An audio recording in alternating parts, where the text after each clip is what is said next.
할렐루야. 하나님께서 오늘도 우리에게 좋은 날 선물해 주셨습니다. 이 시간 말씀 보시고 기도하심으로 하나님과의 아름다운 동행을 시작하실 수 있기를 축복합니다. 함께 기도하심으로 7월 29일 매일 주심 기도회 시작하겠습니다. 하나님 감사합니다. 오늘도 우리를 예배의 자리로 부르시고 말씀 앞에 서게 해주셔서 감사합니다. 매일 반복되는 하루, 반복되는 시간이지만 날마다 말씀의 오묘한 진리를 새롭게 깨닫게 하시고 하나님과 동행하는 기쁨을 누리게 하여 주시옵소서. 우리의 눈과 마음을 열어 하나님을 만나는 시간 되게 하여 주시옵소서. 예수님의 이름으로 기도하옵나이다. 아멘. 오늘 우리에게 주시는 하나님의 말씀은 시편 5편 1절부터 12절까지의 말씀입니다. 시편 5편의 말씀을 제가 봉독하겠습니다. 여호와여, 나의 말에 귀를 기울이사 나의 심정을 헤아려 주소서. 나의 왕 나의 하나님이여, 내가 부르짖는 소리를 들으소서. 내가 주께 기도하나이다. 여호와여, 아침에 주께서 나의 소리를 들으시리니 아침에 내가 주께 기도하고 바라리이다. 주는 죄악을 기뻐하는 신이 아니시니 악이 주와 함께 머물지 못하며 오만한 자들이 주의 목전에 서지 못하리이다. 주는 모든 행악자를 미워하시리며 거짓말하는 자들을 멸망시키리이다. 여호와께서는 피 흘리기를 즐기는 자와 속이는 자를 싫어하시나이다. 오직 나는 주의 풍성한 사랑을 힘입어 주의 집에 들어가 주를 경외함으로 성전을 향하여 예배하리이다. 여호와여, 나의 원수들로 말미암아 주의 의로 나를 인도하시고 주의 길을 내 목전에 곧게 하소서. 그들의 입에 신실함이 없고 그들의 심중이 심히 악하며 그들의 목구멍은 열린 무덤 같고 그들의 혀로는 아첨하나이다. 하나님이여, 그들을 정죄하사 자기 꾀에 빠지게 하시고 그 많은 허물로 말미암아 그들을 쫓아내소서. 그들이 주를 배역함이니이다. 그러나 주께 피하는 모든 사람은 다 기뻐하며 주의 보호로 말미암아 영원히 기뻐 외치고 주의 이름을 사랑하는 자들은 주를 즐거워하리이다. 여호와여, 주는 의인에게 복을 주시고 방패로 함같이 은혜로 그를 호위하시리이다. 아멘. 네, 여러분, 어제에 이어서 우리는 시편 말씀을 통해서 환난 중에 있는 다윗의 기도를 하나의 노랫말로 오늘도 묵상합니다.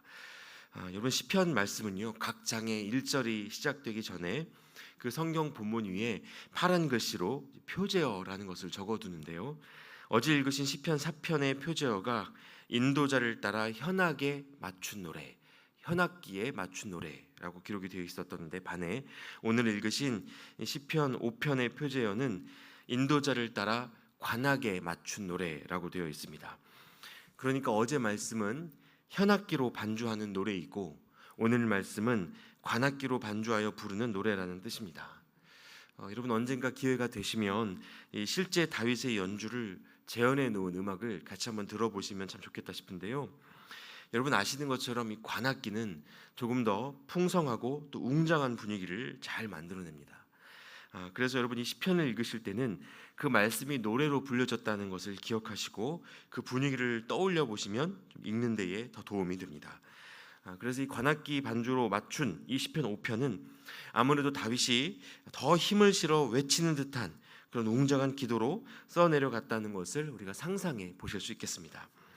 어제 말씀을 통해 시작되었던 이 다윗의 기도가 더 깊은 감정과 한탄 속으로 들어가고 있는 것입니다. 그래서 1절과 2절 말씀이 이렇게 시작됩니다. 여호와여, 나의 말에 귀를 기울이사 나의 심정을 헤아려 주소서.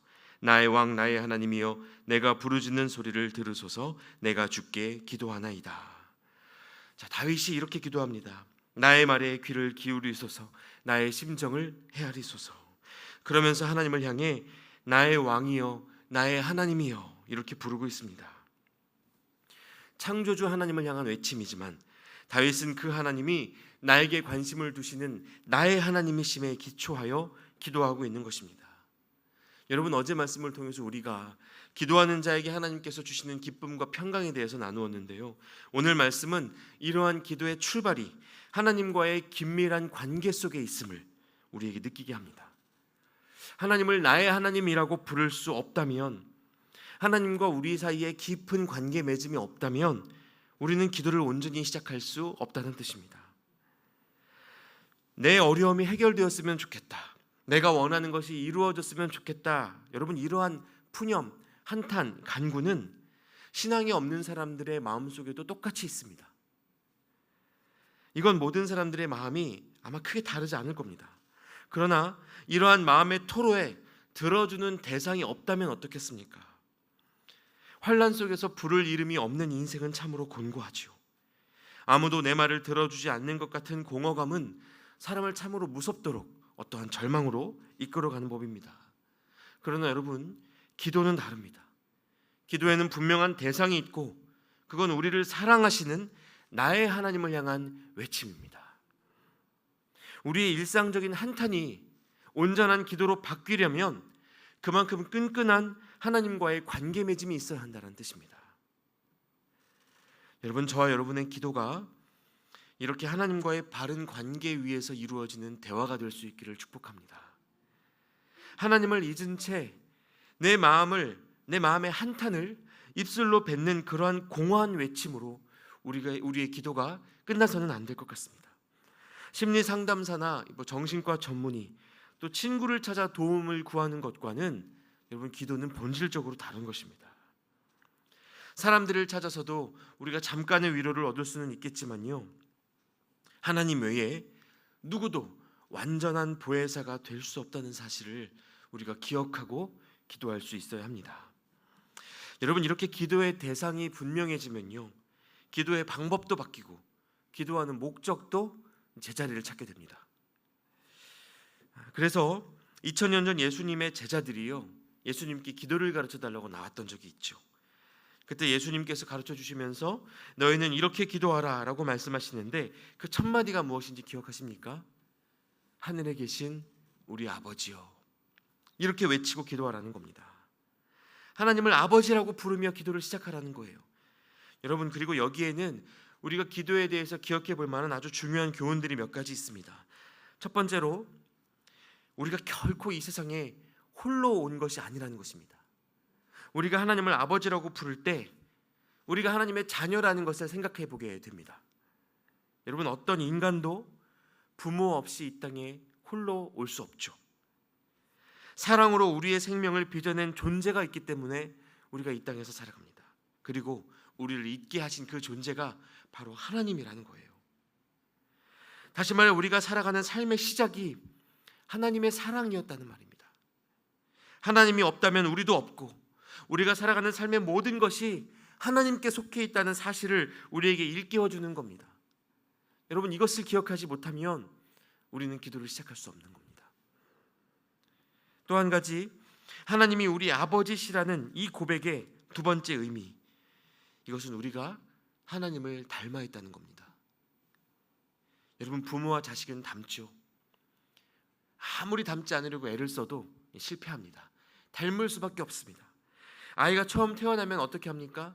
눈을 보고 코를 만져보면서 누구를 닮았는지 말하기도 하고 또 살펴봅니다. 그것이 부모의 기쁨이에요.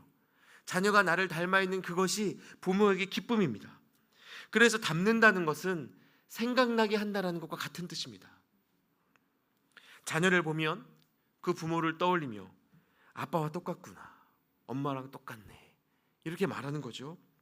여러분, 그래서 우리가 하나님을 닮았다는 것은요, 세상이 우리를 바라보며 하나님을 생각하게 된다는 뜻입니다.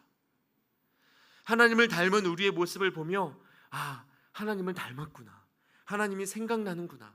여러분, 그것이 자녀로 살아가는 사람들의 정체성이고 삶의 방식이 되는 것입니다. 예수 믿는 성도들을 보니 하나님이 어떤 분이신지를 알겠다, 이 고백이 세상 속에 들려지게 된다는 겁니다. 여러분, 마지막으로 하나님이 우리 아버지라는 사실은 우리에게 영원히 끊어지지 않을 관계 하나가 허락되어 있다는 뜻입니다. 세상에 수많은 인간관계가 있죠. 친구, 동료, 스승과 제자, 이처럼 사람들은 저마다의 방식으로 관계를 맺고 살아갑니다. 그런데 이 모든 관계들은요, 하루아침에 끝날 수도 있고 늘 새로운 차원의 관계로 변해갈 수 있습니다. 잘 지내다가도 한 번의 싸움으로 원수가 되고, 심지어 부부도 서류에 도장 한번 찍으면 남이 될 수 있습니다. 그러나 여러분, 부모 자식 관계는 그럴 수가 없습니다. 어떤 법적 장치를 동원해서 내가 너와 부모 자식이 연을 끊어내겠다라고 아무리 다짐을 하고 별의별 노력을 다해도 그건 바꿀 수가 없습니다. 여러분, 이처럼 하나님과 우리의 관계도 그렇다는 겁니다. 누구도 끊어낼 수 없는 영원한 관계가 우리에게 허락되어 있다는 거죠. 그래서 예수님은 제자들에게 기도를 가르치실 때 하늘에 계신 우리 아버지라고 부르면서 우리가 하나님과 어떤 관계에 있는 존재인지를 기억함으로 우리의 기도를 시작하라고 말씀하셨던 겁니다. 여러분, 기억하십시오. 우리의 기도는 우리가 하나님과 건강한 관계 안에 머물러 있을 때 이루어집니다. 그렇지 않으면 설령 하나님이 우리의 기도에 응답해 주시고 무언가 이루어 주신다고 해도 그것은 오히려 독이 됩니다. 제가 앞서 기도의 대상이 분명해지면 기도의 방법과 목적도 바로 잡히게 된다고 말씀을 드렸었는데요. 여러분, 전능하신 하나님이 우리 아버지이심을 우리가 알고 기도를 시작한다면 그 기도가 바뀝니다. 여러분, 한번 생각해 보십시오. 여러분은 각자 어떤 기도 제목으로 요즘 하나님을 붙들고 계십니까? 건강을 위해서, 관계의 회복을 위해서, 사업의 안정과 성공을 위해서 등등 비슷한 많은 기도의 제목들이 있으시리라 생각합니다. 그런데 그 기도들이 잘 응답되지 않을 때, 내가 원하는 방식의 응답이 주어지지 않을 때, 그럴 때 우리의 마음은 어떻습니까? 하나님의 사랑과 전능에 어느 순간 의심이 생길 수 있습니다. 내가 원하는 응답이 주어져야만 그것을 기도 응답으로 여기는 경우도 적지 않습니다. 그러나 여러분, 우리가 자랑해야 할 것은 얻고 누리게 된 그 무언가가 아니라 그것을 우리에게 허락하신 아버지, 바로 하나님이십니다. 하나님이 우리의 자랑이 되어야 하는 거예요. 그래서 주실 때도 자랑할 수 있지만 주시지 않을 때도 자랑할 수 있는 겁니다. 왜냐하면 그분이 우리 하나님, 우리 아버지가 되신다는 사실만큼은 변하지 않기 때문이죠. 왜 지금 우리가 원하는 그 방법대로 이루어 주시지 않는지, 여러분, 우리는 아버지의 뜻을 다 헤아릴 수 없습니다. 그러나 그분이 우리를 사랑하시고 전능하신 아버지이신 것이 맞다면 그리 아니하실지라도 하나님을 향한 신뢰를 우리가 붙들 수 있는 것입니다. 여러분, 오늘 이 말씀을 통해서 저와 여러분이 기도하는 그 목적이 바로 회복되실 수 있으면 좋겠습니다. 엄밀히 말해 기도는요, 어떤 일을 이루어내기 위해서 하는 것이 아니고 이미 그 일을 이루시기에 충분하시고 완전하신 하나님이 나의 하나님이 되시고 나의 아버지가 되신다는 사실을 우리가 다시 기억하고 그 믿음을 회복하기 위해서 기도하는 것입니다. 다윗은요, 이것을 이전부터 알았습니다. 그래서 많이들 아시는 사건 중에요, 다윗이 어린 시절 이스라엘 사울 왕으로부터 도망치고 다니던 시절이 있었죠. 그러던 중에 엔게디 광야 아둘람 굴이라는 곳에서 사울에게 복수할 수 있는 기회를 얻은 일이 있었습니다. 그런데 그때 다윗이 어떻게 행동하는지 아십니까? 절대로 스스로의 힘으로 사울 왕에게 복수하지 않았습니다. 사울에게서 건져내 살려달라고 숱하게 기도하고 그 손을 끊어내달라고 정말 오랫동안 기도했습니다. 그러다가 그에게 그 기회가 주어진 거예요. 그래서 이제는 다윗이 행동하기만 하면 될 것 같은데 다윗은 그 순간에도 여전히 기도합니다. 여러분, 이때에는요, 하나님의 뜻에 합하지 않은 이방 세력들을 얼마든지 하나님의 이름으로 처단할 수 있었던 그런 시대였습니다. 죽음의 위협 속에 있는 보통 사람들이 이런 기회를 맞이했다면 사울을 처단할 수 있게 된 이 기회가 기도 응답이라고 생각하지 않았겠습니까? 여러분, 그러지 않았겠습니까? 다윗이 복수를 실행하더라도 누구 하나 뭐라 할 사람이 없어 보였습니다. 여러분, 그러나 다윗은 그 일을 행하는 것은 하나님께 맡기고 본인은 끝까지 그저 하나님 품에 붙들려 있기만을 간구하는 것입니다. 많은 이들이요, 문제의 해결과 소원의 성취라는 하나님 아닌 어떤 인생의 목적들을 가지고 기도에 임합니다. 그러나 하나님이 기대하시는 것은 우리와 사랑의 관계 가운데 함께 하시는 것이고 이 관계 맺음이 우리의 기도의 시작이자 끝임을 다윗은 알고 있었던 겁니다. 여러분, 이 목적이 분명해지면 이제는 기도의 방법도 바뀝니다. 엉뚱한 신비주의와 율법주의에 빠질 이유가 없어져요. 여러분, 타 종교에서는요, 달이 뜨면 쌀을 떠놓고 100번 1000번의 기도를, 그 절을 반복하기도 하죠. 그런 인간의 열심으로 신을 감동시켜서 원하는 응답이 우리에게 내려오기를 간구하는 것입니다. 이것이 타 종교의 어떤 기도의 모양이에요.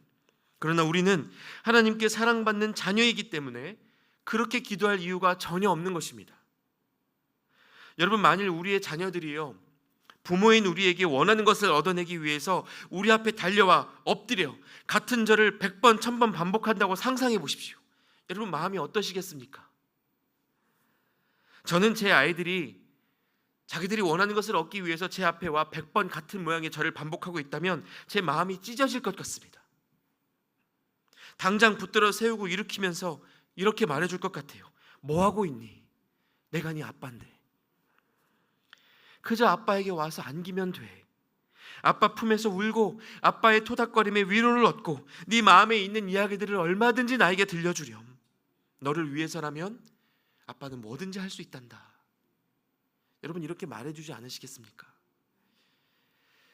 이러한 관점을 가지고 이제 여러분, 오늘의 이 시편 5편을 찬찬히 다시 한번 읽어보시면 좋겠습니다. 하나님을 나의 아버지라 부르며 나의 하나님이라 부르며 그 하나님의 품만을 간구하며 기도하는 이 다윗의 외침, 그가 지금 정말 구하고 있는 것이 무엇인지 우리가 이 기도의 노래를 다시 한번 보시면 좋을 것 같습니다.